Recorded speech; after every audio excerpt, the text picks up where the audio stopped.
España acostumbra a desterrar a sus grandes autores al olvido, bueno, también a la cárcel, incluso a cosas peores. Bueno, en algunos de esos elementos no es el caso de Federico García Lorca, porque a pesar de su asesinato, que eso sí le tocó, nunca se ha marchado. Lucero ilumina la vida de Lorca como los faros de aquel coche iluminaron su muerte por Rojo y Maricón. Un amanecer en el barranco de Biznar. España es un país que asesina y encarcela a poetas cuando no puede agasajarlos. Lucero es un puzzle cubista, donde cabe todo porque todo está en todos sitios al mismo tiempo. Quizá también es un correcto manual de instrucciones para asesinar a un poeta, para que cuando vengan a por ti, por lo menos, sepas sus protocolos. Aníbal Malvar, buenas noches, muchas gracias por venir aquí. Buenas noches. A la frontera a presentarnos tu precioso Lucero. Qué bien escrito está. Me sale así, soy gallego. Los gallegos escribimos muy bien. Pero para hablar de Lorca no puede uno escribir feo. Exactamente, por eso me puse a hablar de Lorca, porque no escribía feo, me habían dicho, mi madre por lo menos. Oye, ¿cuántas veces hay que asesinar a Lorca para encontrarlo? Hombre, aquí nos dedicamos a asesinar a los poetas muchas veces. Aquí el poeta muere asesinado muchas veces. Tú fíjate, en el caso de Lorca, incluso hubo un debate tremendo, pues hace como 20 años, todavía vivía en Cela y Umbral, sobre si Lorca era un poeta, creo que decía Cela, que solo era conocido precisamente por Maricón, ¿no? Ese tipo de argumentos se han utilizado a lo largo de mucho tiempo y a nosotros los poetas vivos también nos asesinan bastante, ¿eh? Yo ahora, por ejemplo, tengo un par de juicios también con abogados cristianos de estos que se enfadan por todas las cosas. Tal y es también una manera de asesinar, porque el tiempo que se pierde de creación, de inteligencia, en todas estas tonterías, eso es irrecuperable. Eso a mí me lo están matando. Oye, Camilo, José Cela era, aparte de un confidente, un premio Nobel. Sí, un gran escritor, y yo tuve una gran relación con él, siempre me trato muy bien. Es decir, yo quitando ya mis afinidades, a lo mejor literarias o incluso personales, hablo de otra cosa, hablo de las cosas públicas, evidentemente, que son las que puedo juzgar. Sí, Cela en eso fue, siempre le gustaba epatar. Entonces yo no creo ni siquiera que pensara eso de Lorca. Creo que incluso además el propio Francisco Umbral, que tenían así hecha una camarilla televisiva los dos, también estuvo totalmente de acuerdo con eso, cuando Umbral había escrito un libro que se llama Lorca, poeta maldito, donde precisamente pues, hacía un gran elogio, un bellísimo elogio sobre la figura de Lorca, tanto política como poética. En fin, cómo cambia la gente. Oye, ¿por qué calles caminaba Lorca? ¿Por qué calles caminaba Lorca? ¿A qué te refieres? Lorca caminaba por calles muy lisas porque tenía mucho miedo a andar por sitios que fueran irregulares. Entonces tú busca calles lisas y por allí seguro que estuvo Lorca. Te lo digo porque como que las biografías siempre buscan espacios como repetidos. En cambio, uno se queda leyendo la biografía de Ian Gibson, por ejemplo. Ajá. Yo me quedo con ganas también de saber cosas que no te cuenta. Y dices, ay, ¿cómo era este hombre? Sí, yo es lo que intenté en el libro, y evidentemente citas a Gibson, también se puede citar a gente como Miguel Caballero o Pilar Góngora, importantísimos también, que sí nos han buscado pues, esa figura de Lorca que, digamos, que no estaba en la residencia de estudiantes, sino que estaba pues, a lo mejor en las tabernas de Madrid, en qué tabernas de Madrid, con qué personajes andaba, con quién se movía, por ejemplo, en Granada, porque siempre, o sea, nos venden, eso pasa mucho en España, nos venden la figura de nuestros poetas, de nuestros personajes interesantes, tan almidonadas que nos aburren profundamente. Este libro es un grito munchiano contra eso. Es decir, yo no quiero aburriros, quiero contaros el Lorca divertido, tal alegre y vitalista que fue este señor y que, o sea, supuso... Era gamberro. Era un verdadero gamberro. Eran gamberros. Sí, sí. Hacían caleborroca de jóvenes, sí. Cambiaban las calles el nombre de las calles de Granada, letreros, ¿no? Los letreros de las calles. Alfonso XII lo dejaron sin calle, le pusieron el nombre de la calle a un poeta que se habían inventado. Alfonso XIII le dejaron sin reino, pero bueno, no, se fue. Aquí los reyes se van así, o sea, en unas municipales. Fíjate qué borbones más heroicos tenemos, ¿no? Este rey que se fue en unas municipales, fíjate tú. Un genio. Te voy a hacer una broma que te va a molestar. Eso no le pasa ni a Pablo Iglesias. Ah, bueno. Oye, hablando de intentos de asesinato como el que está sufriendo Pablo Iglesias, ¿cómo se asesina a un poeta? Hombre, a un poeta, sobre todo, no escuchándole. O sea, cuando se actúa con una irracionalidad tan grande como venimos actuando las sociedades humanas desde nuestro inicio, las primeras víctimas son los poetas. Hay una frase en el libro que se le pregunta Lorca a José Antonio, oye, en las guerras matan muchos poetas. Pues sí, en las guerras matan muchos poetas, es lo primero que hay que matar, las cosas inocentes, los poetas, los maestros.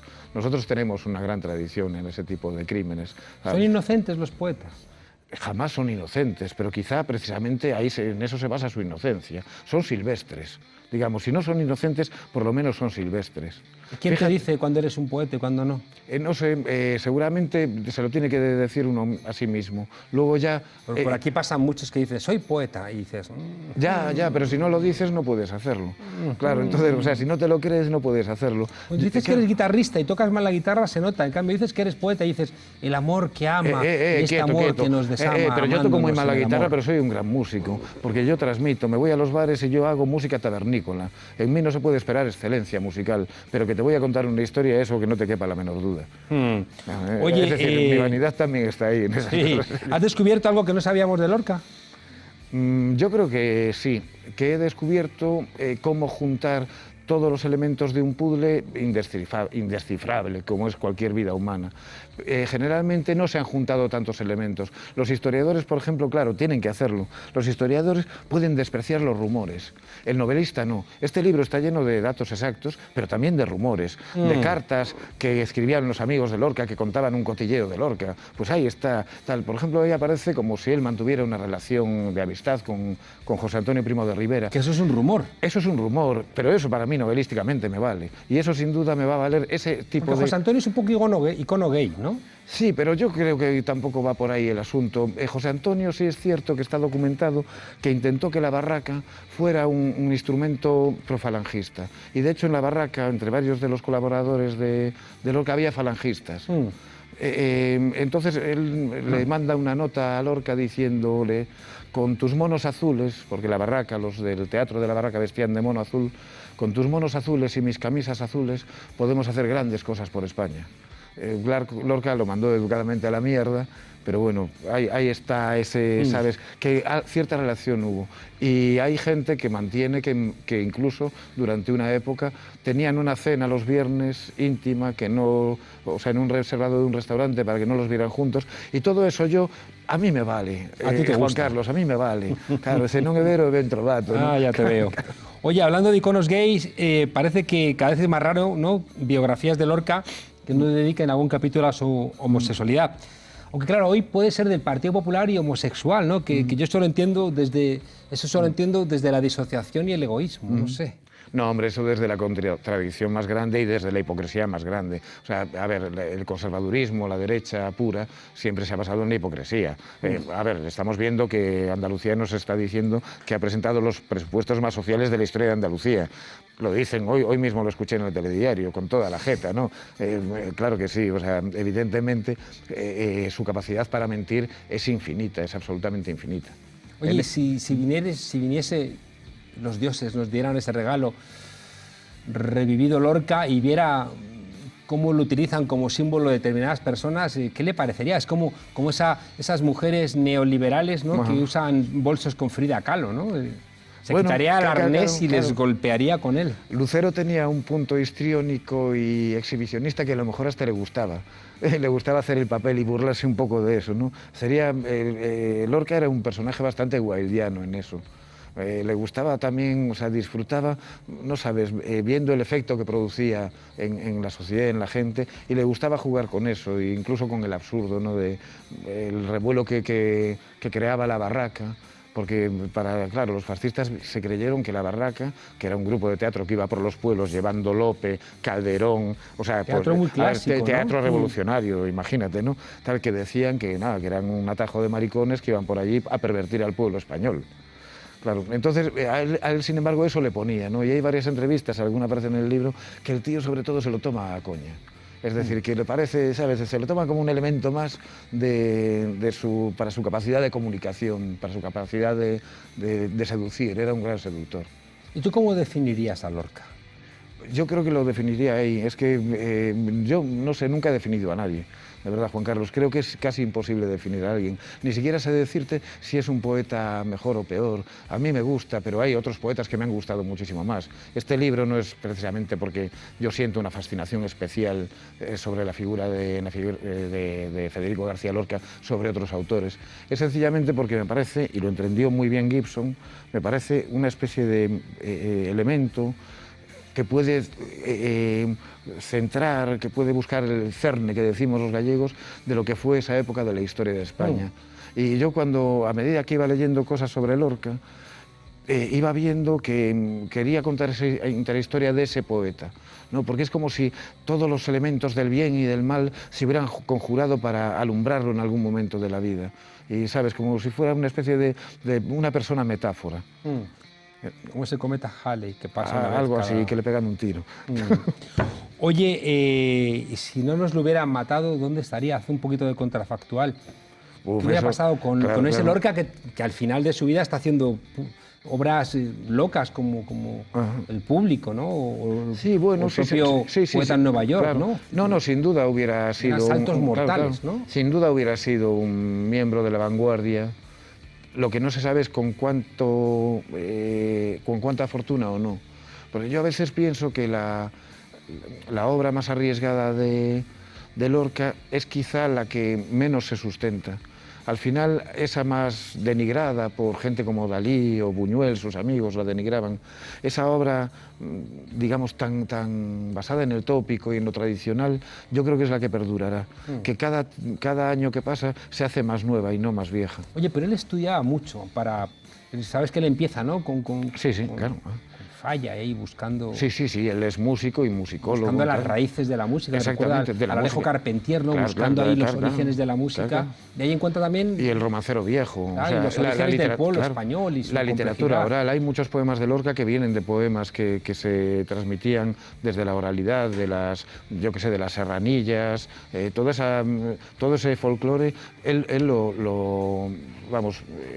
ni siquiera lo interroga. A veces lo plagia directamente como estrofas, etcétera, o le pega pequeños cambios, ¿sabes? Trabaja muchísimo con eso, con cosas que ya siente el pueblo, cosas que también habían hecho, por cierto, pues en su época, Lope, Quevedo, Góngora, etcétera. La base de esa literatura es la oralidad.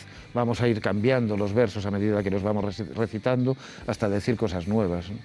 Yo estuve una vez en Alemania con un traductor de Lorca y me decía, ¿cómo traduzco yo al alemán? La noche se puso íntima como una pequeña plaza. Claro, como una pequeña plaza. O sea, que es como ¿qué hago? Sí, ¿no? claro. Oye, Lorca era alegre, era gamberro, era rebelde, pero también tenía una familia que luchaba contra el hecho de su homosexualidad y no lo llevaba con mucha alegría. Eso hay distintas versiones. Yo, por ejemplo, en los historiadores que más me he fiado, que han sido Gibson y Caballero y Góngora, en ese sentido, precisamente al revés. Lo que hay es un gran pudor, como el mismo que tiene el propio Federico García Lorca, en utilizar su sexualidad, digamos, socialmente. Entonces, fíjate que en su poesía incluso también, o sea, él a sí mismo se trata con mucho pudor. Y hay un poema en que lo dice muy claramente, él se lo toma con una naturalidad, ser gay absoluta, dice que soy amor, que soy naturaleza, no me juzguéis, ¿no? Soy amor, soy naturaleza. ¿Qué mejor resumen ahí para decir a quién cojones le importa que yo sea gay, que sea bisexual, que sea heterosexual? En la novela, por ejemplo, yo trato la sexualidad de Lorca de esa manera, ¿sabes? Es una cosa que realmente no es para nada esencial en el personaje. Sí es esencial la homosexualidad desde el punto de vista de lo represivo. Es decir, igual que los gitanos, ¿no? O sea, exactamente. O sea, no, pero sobre todo... Que hace universal, a ver, ¿no? Lorca es un tío que es reprimido en vida. Cuando Lorca estrenaba una obra de teatro, le pintaban maricón encima de los carteles y esas cosas. Es decir, él vive eso y lo vive en Granada. Hay una anécdota ahí con Blanco Amor, otro escritor homosexual, en este caso gallego, que eran muy amigos, que se les acerca un bizarro granadino y le dice, oiga, tal, ¿y es cierto que todos los poetas son ustedes maricones? Claro, esas cosas pasaban, era el día a día.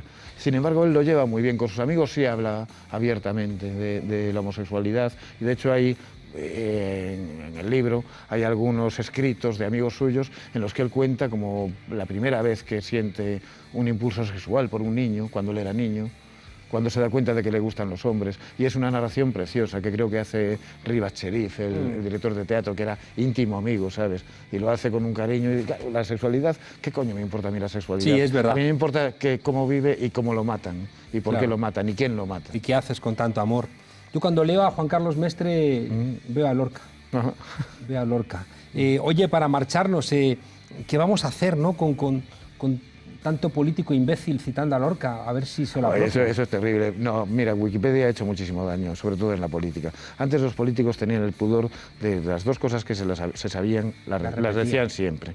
Ahora te encargan a uno, oye, mírame en Wikipedia hay algo de Machado, que nos vamos a no sé dónde, y sacan, y luego no, son cosas que no vienen al caso, ¿no? Porque, por ejemplo, a veces cogen citas de libros tremendamente revolucionarios. Claro, la cita le suena bien, y dices, pero usted sabe a quién está citando, caballero, que a usted este señor le hubiera metido en el gulag. Claro. Escuchas Lorca, escuchas Lucero, ¿y qué te viene a la cabeza? Córreme, dime una frase, una palabra. A mí, luna, montaña, caballo y gitano. Y aparte, como viví en eso, porque yo soy de ascendiente toledano, y yo de los montes de Toledo, tal, ese paisaje y ese olor lo tengo también en mi cabeza y en mi nariz y en mi recuerdo. Qué bueno. Aníbal Malvar Lucero, un libro muy, pero que muy bien escrito, con mucho cariño. Y es tan de agradecer. A mí no me lo he podido leer entero, porque me ha llegado muy tarde, pero todo lo que me he leído he dicho, uy, con cuánto cariño está escrito. Y eso se hace cuando el amor de Lorca se te mete bien por dentro. Bueno, y también por el amor a los lectores, ¿eh? Ah, bueno. Que eso es muy importante. Aníbal, muchas gracias. A ti.